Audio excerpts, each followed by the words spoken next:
Welcome to Politics for Happy People, where we have fun conversations about serious issues. And today, Ashley, we are going to talk about the Supreme Court and break it all down for everybody. If you don't know, the end of June is kind of the end of Supreme Court season. All the decisions get released. We've had a few big ones and a couple we're going to talk about today. A lot of implications for life in America and in North Carolina. So good to see you. Good to see you too.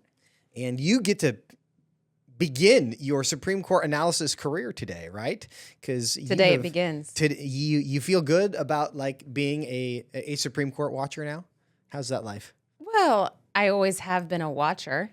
I'm not sure I've always been a commentator, but now here you get to critique the Supreme Court. Here I am. You get to critique the Supreme Court. Before we get there, though, Ashley, one of my favorite stories for the week has nothing to do with the Supreme Court, but are you familiar with Gracie, the giraffe, who got lost in Texas? No.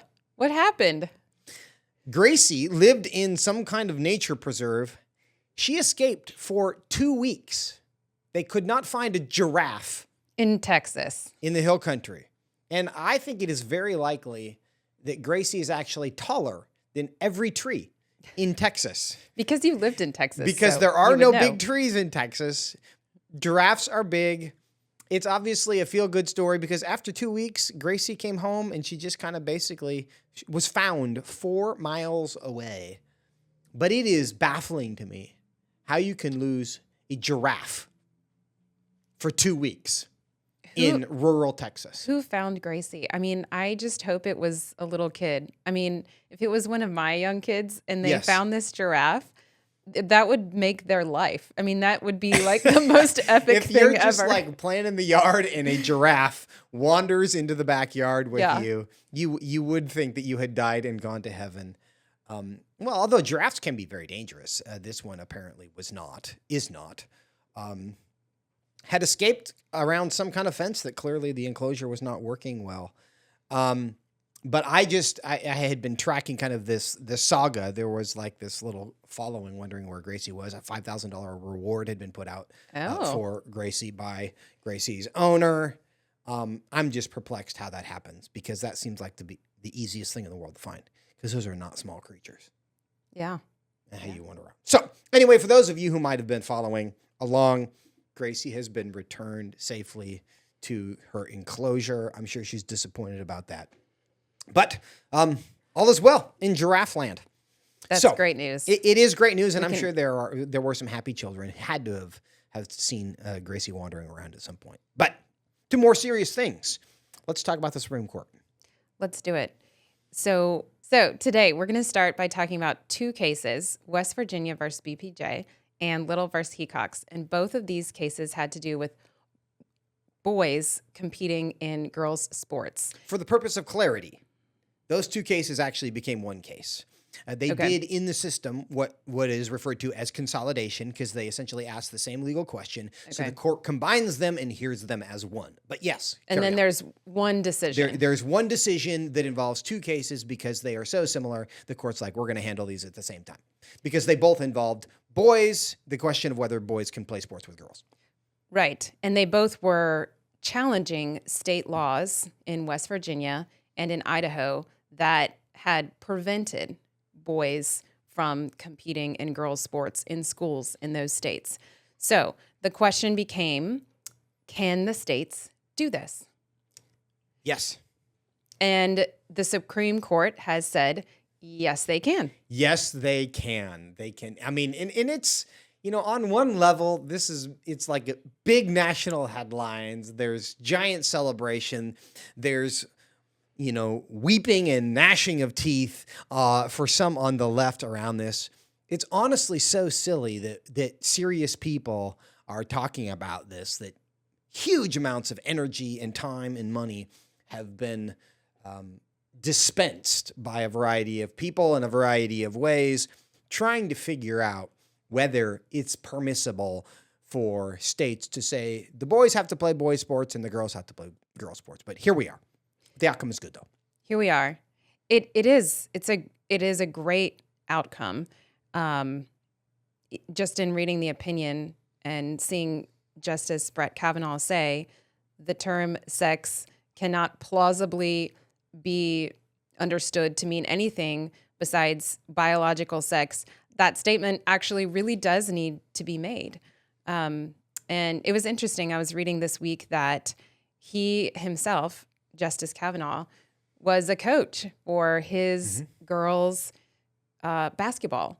I think it was that's basketball. right. He was a girls' basketball coach. Yeah. I also was once a girls' basketball coach. I was.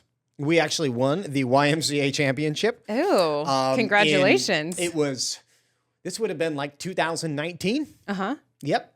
2019, Fort Worth, YMCA, go team. We did it. Yeah. Yeah. 2 of my daughters. So drawing from personal experience. Yes. I mean, As that's exactly right. Exactly As right. a coach of women's sports, you can authoritatively say that the boys do not belong in there. Yes. I mean, it's so intuitive to most of us, right? It's so intuitive. And the legal question that was being asked here is what the left would like, and what the kind of the transgender movement wants us to do is they made the argument that it is discriminatory for these states to exclude boys who identify as girls. And one of the things that the court said, and you just kind of referred to it there with Kavanaugh's definition of sex, is that the law does not classify based on gender identity and transgender status. Those are identities and classifications that the left is fixated upon, obsessed with, believes the world should revolve around. Has invented, right? And that's where Kavanaugh's coming back to, is the fact that the law does not even recognize them. Those aren't things. Those aren't real things. Those are real things in the minds of many on the left. In the law, they are not real things. There are boys and there are girls. The law allows us to treat them differently. Everybody move on. Yeah. Yeah. And it's a great, I mean, it's so obvious, but it's also, it's what needs to be done. But Ashley, one of the things that I don't know if we're moving through this too quickly here, but one of the things we need to just be mindful of is the fact that there are 3 members of our Supreme Court who voted against that position. And while we can celebrate the victory, it is a massive cultural failing in my mind that there are 3 people made it to the Supreme Court who want to, who are convinced that gender identity is a real category that the law should govern us by, and that it should be illegal for a state to say boys cannot be with girls. So as I understand it, correct me if this is wrong, there were 2 legal questions. One had to do with the Constitution, and that was the 14th Amendment, the Equal Protection Clause. The second one was statutory, and it had to do with Title IX and federal funding. Correct. And in the 3 dissenting justices' dissent that they wrote, they actually didn't disagree with the Title IX arguments. Correct. They disagreed with the equal protection. Right. Exactly. Argument. So that's kind of and that is interesting, right? That is interesting. You're right. That is interesting. You even got the left-wing judges to say, and Title IX. What is Title IX? That is the federal law that requires equal opportunity for girls in sports. And that's why there are so many athletic opportunities in your colleges and universities. And that's why there's, the women's golf team popped up, and the women's soccer team, and the women's swimming, and all of those things. And the converse of that, and I think there's been some unfortunate outcomes of Title IX, is that in order to have equality, which is essentially a quota, a lot of men's wrestling teams have been just disbanded. So rather than creating more opportunities for the girls, because we're just going to eliminate opportunities for the boys so it looks equal. And that's one of the outcomes that is reality, as states have tried to implement this mandate from Title IX to make sure that boys and girls have the same opportunities in college sports. But that's a different conversation for our purposes today.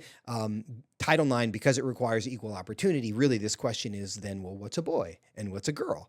And this is where the Supreme Court says it has to be biological sex because nothing else makes sense.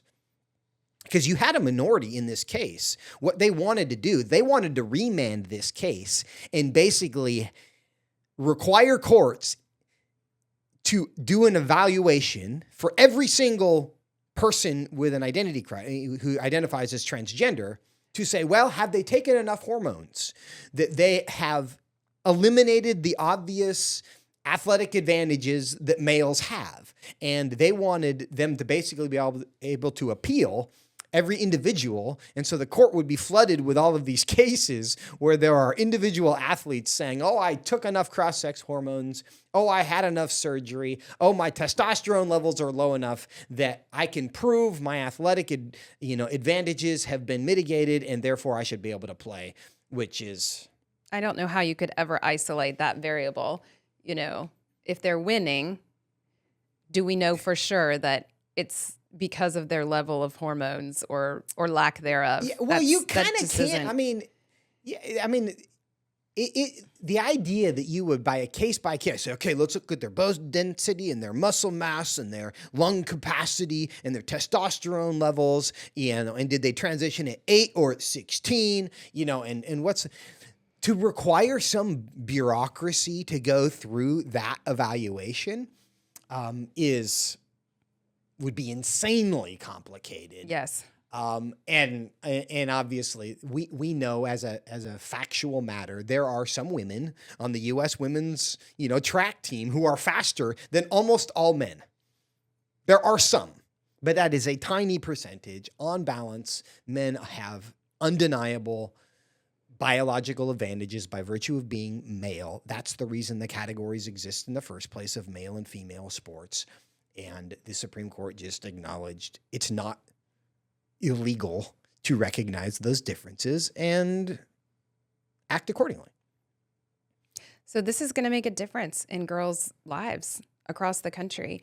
Women have lost spots on teams and podium positions, scholarship opportunities, all these things. And even just a couple weeks ago, this headline from May 28th, 2026, it says Bridgeport's Becky Pepper Jackson wins state shot put title,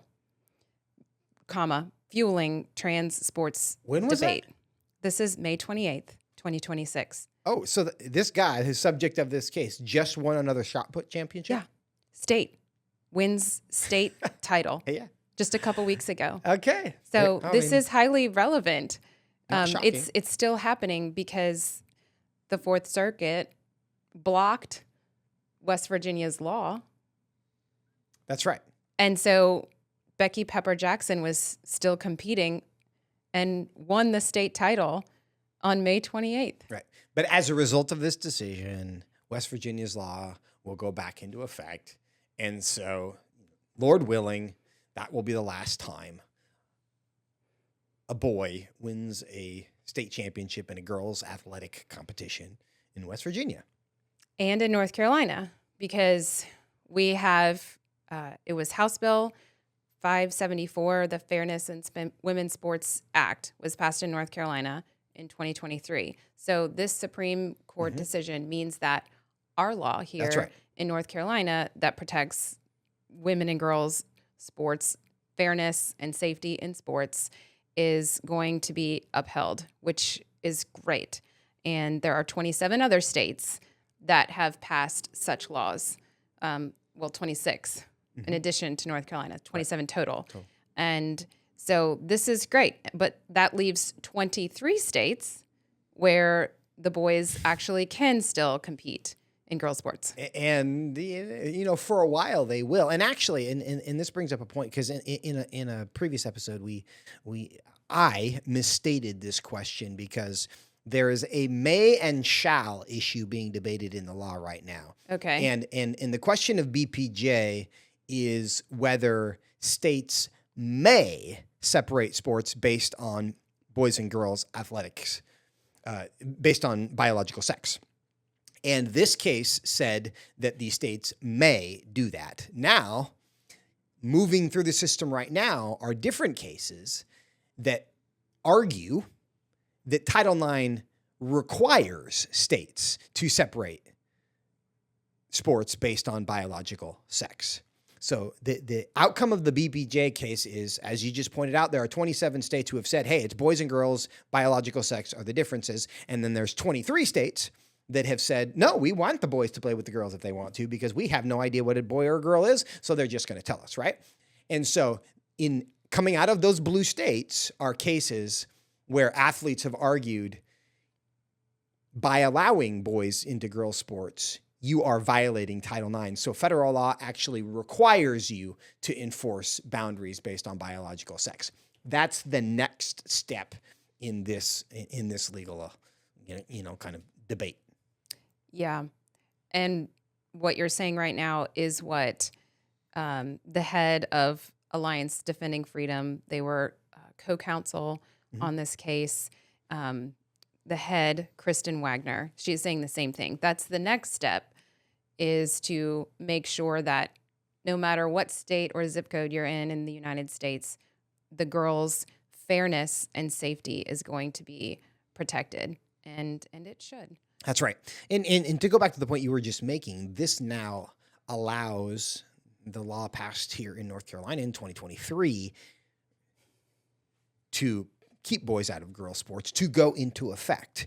And I think there's a big picture here people should not lose. Because in 2023, NC Values, and you and I were not part of NC Values at that point, but NC Values drafted this legislation, took it to the state legislature, lots of work happening, good legislators, common sense legislators, passed it into law, it went into effect.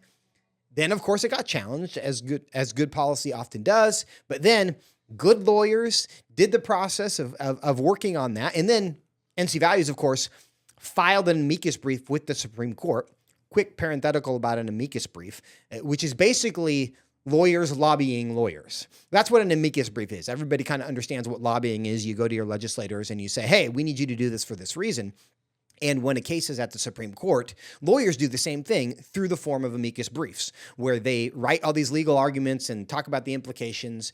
And the number of people who file amicus briefs really matters. And it gives the courts the ability to, it's like,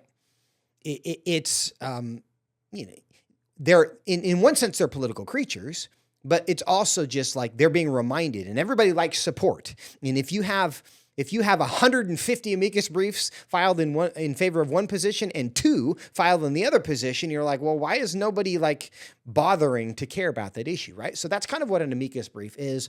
NC Values has been part of that process as well at the court. So it's just understanding that this outcome, which we all kind of think is common sense and certainly is good policy, only was achieved because of significant efforts by a lot of people over a long period of time. And it just kind of speaks to our need to engage at the policy level, supporting your local organizations who go do that advocacy, right? Of course, voting for the people who get to be in office and vote for these policies, but then, supporting the lawyers who are going to take it to court as well. And not to be lost in all of that is the brave young women who were willing to endure the scorn of a lot of people and stand up and say, hey, this is not fair. And they're the ones who have been in court in many different ways, also fighting for truth. So many different pieces to all of this as we just kind of, applaud a little bit for common sense. Yeah, I was about to bring up that last piece that you just said, the brave young women who have stood up and have had to stand up for themselves and for all women and girls, around the country, one of which in North Carolina was Peyton McNabb. Mm-hmm. And she was a huge and important part of helping get the Fairness in Sports Act passed in North Carolina in 2023, because she was willing to share her story, which, if you haven't heard it, she was playing volleyball on her school team in high school, and a boy who was playing on the opposing team spiked a ball in her face. She has she had a traumatic brain injury. She has leftover neurological effects from that. And she really became the face and the voice of what can happen when boys are allowed to compete against girls on the safety front. And that when this decision, this BPJ decision came out from the court, they did talk about not only the loss of fairness that occurs when boys can compete against girls, but also the loss of safety as it relates to contact sports. But I have to be honest, Joseph, I don't really think of volleyball as a contact sport. But but it certainly in contact sports, you can see it becoming more of an issue. Basketball, soccer, the bodies are actually physically colliding. Right. Yeah. Right. So volleyball is not a contact sport in that sense, but yes. I'm just saying, even in volleyball, even in other scenarios, baseball, when balls are being, those kind of when there's velocity and strength in it, and it's certainly relevant. And if you have, high level volleyball, the ball is coming at you. Yeah. Right. And it at very high speeds. And that's what Peyton experienced. So yes, it's a good outcome. But just understand behind the headlines how much goes into, years and years of advocacy in various places that leads to these outcomes. And so vigilance is required to get to these things. So before we pivot from this, Joseph, I want to touch on one piece. If you've been listening along and following us here on Politics for Happy People, or if you are watching our social media at all for NC Values, you know that we've been working on preventing males from entering female private spaces in North Carolina, both in bathrooms and in locker rooms. We're talking about in K through 12 public schools, universities, or rape crisis centers, prisons, all of that. Does this ruling have anything to do with that, or any implications for that? I think it has massive implications for this. I do too. Yeah, it absolutely does, because here is the Supreme Court is clarifying, we know the difference between men and women, and we're going to act like it. Mm-hmm. And, one of the dissenting justices, Ketanji Brown Jackson, and we all may remember from her confirmation hearing. Oh, I recall. Right? She was asked, what is a woman? And her response was, I don't know. I'm not a biologist. Right? And so it's clear from her opinion in this case, she still hasn't figured out what a woman is. But the rest of the court, at least the majority of the court, is not confused about that. So while this decision is explicitly a sports context, once you are not confused about the difference between men and women, the logic easily transfers to the facility conversation. Where do we put male prisoners? Where can the boys go in the middle schools and high schools, and in all of those questions that we continue to have. So is it relevant? I think it's highly relevant. It's not exactly on point. We're going to see other cases, I think, where the court speaks to that. But this decision is a really good indicator, I think, of where they're going to come down in those cases. Yeah. This case was about sports, but what they said has implications for the private spaces. Totally. Which is great news. Totally. So, birthright citizenship. Should we move on? Let's do it. Ashley, I don't know how much you thought about this. I don't even know how much time you've spent reading this decision. What's your long-term, or even have you had a long-term opinion about whether babies born in the United States should always be citizens, even if their parents are here legally? As a policy question. Yeah. As a policy question, I am more sympathetic to the argument that they should have some kind of a legal and permanent status here if their children are going to be counted as U.S. citizens. No, but that's the question. Should the children? We know mom and dad are here illegally. Should every child be born in the United States be a citizen? Just as a policy question. If the parents are here legally and in some sort of a permanent capacity, yes, they should. But what if they're not? I would say no. Okay. I would say no. That is because that opens the door up to taking advantage of the system.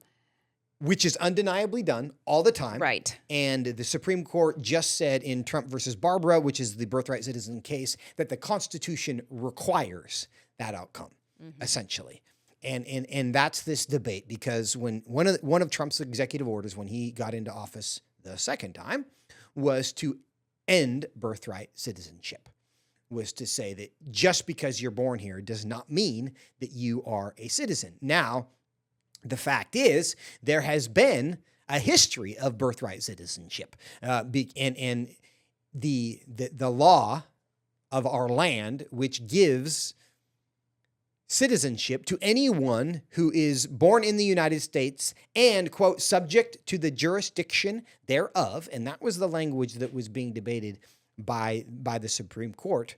The question really is, what does it mean to be subject to the jurisdiction thereof? Because physically being born here, like if your parents are diplomats from Bangladesh in the United States, you're here, they're citizens of Bangladesh. They're not trying to be citizens.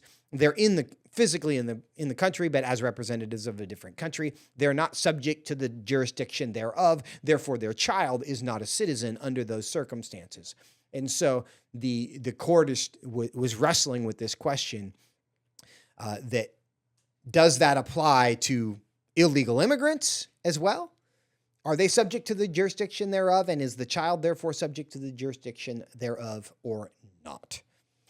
And the court ultimately said the child is subject to the jurisdiction thereof, therefore a citizen, even if it allows birth tourism. And there are lots and lots of examples of women who have broken into America specifically for the purpose of having a baby and getting on the welfare system because their baby is now a citizen. Does that bother you? Birth tourism? Yeah. Yeah, it absolutely does.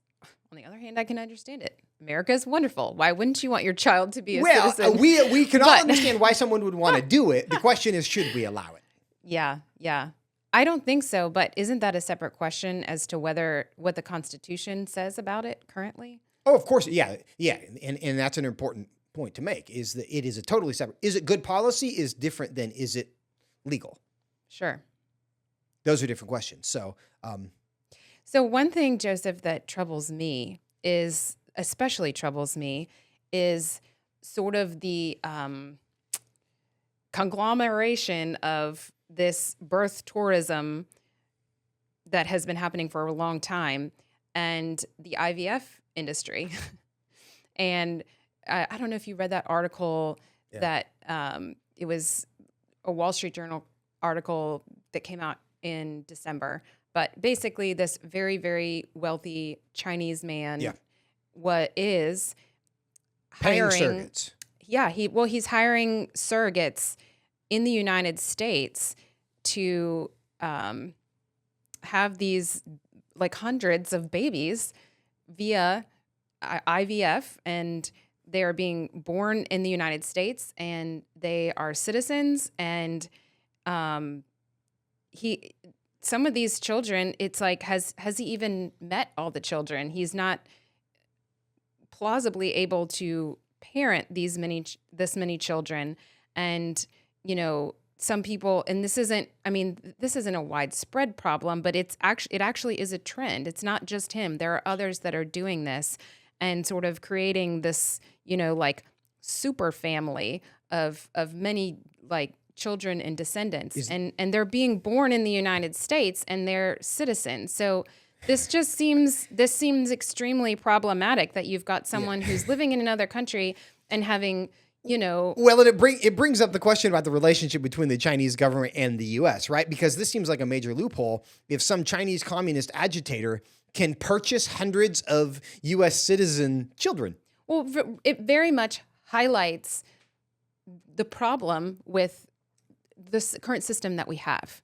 Well, it does. And let's be mindful of the fact that when our birthright citizenship laws were first put into place, we lived in a very different world where it was not nearly as easy. There were no airplanes, Joseph. Exactly. It was not nearly as easy to come and go as it currently is, right? And a couple thoughts about that is it is not necessarily, it does not necessarily mean that, well, time has changed, technology has changed. We've seen this a lot in the Second Amendment debates, right? Oh, well, the Second Amendment wasn't meant to protect machine guns and bazookas and tanks.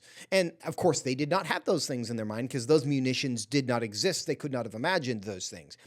So how do we apply an old, in time, Second Amendment to modern realities about what warfare is? That's kind of the same thing that we're dealing with now. How do we deal with this old law that gave citizenship to people who were born here to a new world in which you can come across in 12 hours, if you want to, many different countries, from right. many different places, rather than the world that they were dealing with when at that point you had to either be pulled by a horse or walk wherever you were going, or you could get on a boat for months and sail across the ocean, right? Those were your options. So birthright tourism wasn't even conceivable at that point because it was hard to get into the country in the time that you were pregnant, right? I mean, it took that much time. So just because times have changed does not mean that the judges should unilaterally change the law, because ultimately that's Congress's job. Right. But you still have this question. And I think in this case, for those who want to read about this, because subject to the jurisdiction thereof does kind of seem like anybody born here is a citizen. Justice Thomas's dissent, which is like 90 plus pages, very long. His dissent is longer than the entire combination of all of the other opinions. He does a really good job of explaining how historically, subject to the jurisdiction thereof, really had, it referred to, in his judgment, and I'm inclined to be persuaded by this, it referred to the domicile of mom and dad, essentially, because at that point, if mom and dad were domiciled in the United States, not necessarily born, but they were living here, the child born there had no other loyalties other than to the United States, because that's where mom and dad were. And therefore, the child was subject to the jurisdiction thereof. And again, he's taking 90 pages to explain this. I'm going to try to do this in a handful of seconds. But he does a really good job of explaining why it's not just like judicial activism and we're not just going to unilaterally change the law, that the intention of the original language was to give citizenship to those who had demonstrated we are here for the long term. And that specifically does not apply to the birth tourism that we are experiencing now. Well, and that's what I initially said would be my preferred policy position, Correct. Right? If they're here legally and permanently, then yes, their children should be citizens. But if they're here illegally, or they're here temporarily or exploitatively, then their children should not be considered citizens. And importantly, no other country has this. You can, if some American just goes to Spain, for a couple months and happens to have a baby there, the Spanish government is not giving her citizenship. The Russian government is not giving her child citizenship. Nobody else is doing this. And the fact that nobody else is doing this kind of helps explain why it's insane, because it is such a massive loophole in your immigration system. But we have decided, because again, America is a nation of immigrants. It was also one of the ways that we made sure that slaves had rights, because they were born here, but they weren't necessarily Again, it's a 14th Amendment right? Yes. issue. Yes. Correct. So I think it's terrible policy. Justice Kavanaugh in particular, a part of his concurring opinion with the majority, really left the door open to Congress acting. But Congress does not do a good job of acting these days. And the concern is they are the ones who are supposed to make law. But are they going to do that? I'm pretty skeptical at this point, because they tend to demur all tough policy questions and hope the court's going to take it over. And right now we kind of have this situation where the court's basically saying that we can't do that, and because we're not lawmakers, and then the lawmakers are saying we don't want to do that because there could be a political cost, so nothing happens. But going back to the IVF surrogate situation that I was saying, where you've got Chinese billionaires, buying American children that are American citizens that are being birthed and raised by other people. I think that kind of thing, it's like it's birth tourism on steroids. And it really does highlight this issue. So Yeah, if that keeps getting reported on in the news, people, I mean, I would think that the majority of the American public would see that that's a problem. Many do. Many are outraged by this decision, but there are a lot of people, I think, who believe all immigration law is racist. And I mean, and there's to make a connection to the BPJ case and this whole trans thing, right? That there is a sentiment that the desire is the justification. Why should a boy be able to play women's sports? Because he wants to, and it will make him happy. That's all. Because he wants to, and it will make him happy. And I'm a good person, so I want him to be happy. Why should people be able to come to the United States? Because they want to, and it will make them happy. If there's no greater good than the thing that makes them happy, then that is itself the justification. And I think that is the theme of a lot of things that are happening on the left. And what we need to be aware of is, are we governed by our feelings and the things that are going to make us happy? Or is there a greater good than the thing that will make us happy? In the context of women's sports, is there a greater good? Yeah, because men and women are different. There are creation order realities we need to acknowledge. Is there a greater good than, hey, everybody wants to be in America? Because obviously, if you live, I mean, and it's true. I'm not mad about anybody who wants to be here. But is there a greater good than making sure every poor person on the planet is happy because they get to come to America? And the answer should be yes, because you can't have law and order, you can't have a civilization if there are no rules regulating that. So that's, if there's a theme here, I think we're wrestling with this, the reality that there should be a greater good other than this is the thing that will make you happy, so we'll give it to you. Yeah, I think that's right. In closing, I want to read this statement that Melania Trump made. Oh, yes. The great philosopher, Melania Trump. I think we like Melania, but I know where you're going. Well, so go ahead. Yes. I'm going to read what she said because I actually think it's kind of helpful. She said, the U.S. Supreme Court has now legally confirmed this opinion. She's referring to her own opinion that we should support the LGBTQ community and also ensure that female athletes are protected and respected. And then she goes on to say, America, we can support the rights of the LGBTQ community and also protect opportunities for female athletes, respect everyone, and keep girls' sports fair. Both ideals are essential. No, we can't, Melania. We actually have to choose. We actually do have to choose. We have to choose whether we're going to say a woman is a woman, a girl is a girl. A boy can't say that he's a woman and go and compete with the women. We have to choose that, or we have to choose to let them do that and say you can just follow your desires and you can do this, because that is what the other side is demanding, right? Because they say if we don't allow that man to say that he's a woman and affirm every single, part of that we are discriminating. Correct. These are mutually exclusive choices, and that's very often the reality.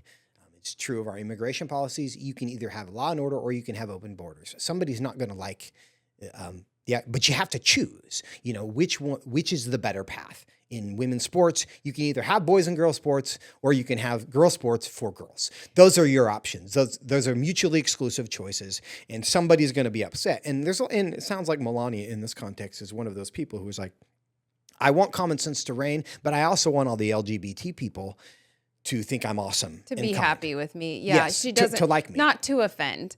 But the reality is, if this is offensive in this case, we must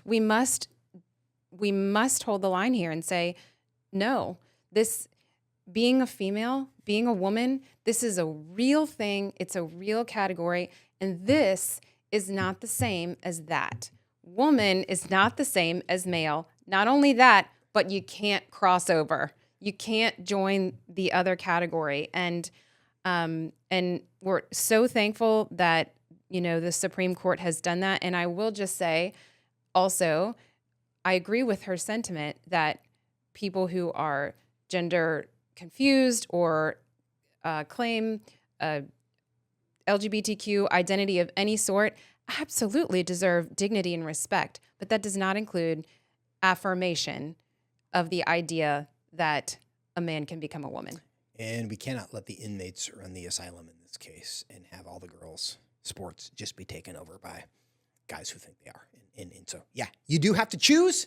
But the thing that keeps us happy in all of that, even though the conflict is inevitable, is just it is right. It is consistent with creation order reality. And in the long term, ordering ourselves according to things that are true are going to have better results than if we order ourselves according to whatever we're feeling today and whatever the mood of the moment is.